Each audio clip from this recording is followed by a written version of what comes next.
கேள்விக்கான விடையை தேட முயற்சி பண்ணுது. அதில் தைத்திரிய உபநிஷதம் அப்படிங்கிற உபநிஷத்தில் 5 கோஷங்களாக விளக்குறாங்க அதை. ஒன்று, அன்னமய கோஷம். இந்த உடல் தான் நானா அப்படின்னு பார்த்தா இல்லை, இது அழியக்கூடிய ஒரு வஸ்து, மாறிக்கிட்டே இருக்குது. குழந்தையா இருந்தோம், பெரியவங்களாக இருந்தோம், இது மாறிக்கிட்டே இருக்குது, அது இருக்க முடியாது. அதுக்கடுத்தது மூச்சு காற்று, அது முக்கியம் இல்லையா, பிராணமய கோஷம் அப்படின்னு சொல்லுவாங்க. அதுவான்னு பார்த்தா அதுவும் இல்லை, அது ஒரு வேலையாக நடந்துட்டுருக்கு.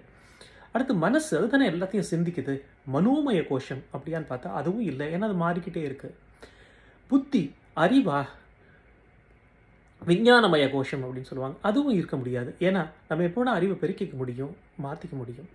சரி, இதெல்லாம் இருந்து ஒரு அப்சர்வராக ஆனந்தமய கோஷம் அப்படின்னு சொல்லுவோம், தூக்கத்தில் ஆழ்ந்த தூக்கத்தில் இருக்கும்போதெல்லாம் அனுபவிக்கிறோம் இல்லையா, அதுவான்னு பார்த்தா அதுவும் இல்லை. இப்படி எதுவுமே கிடையாது. இதையும் தாண்டி உள்ளூர உணரக்கூடிய விஷயந்தான் ஆத்மன் அப்படிங்கிறது.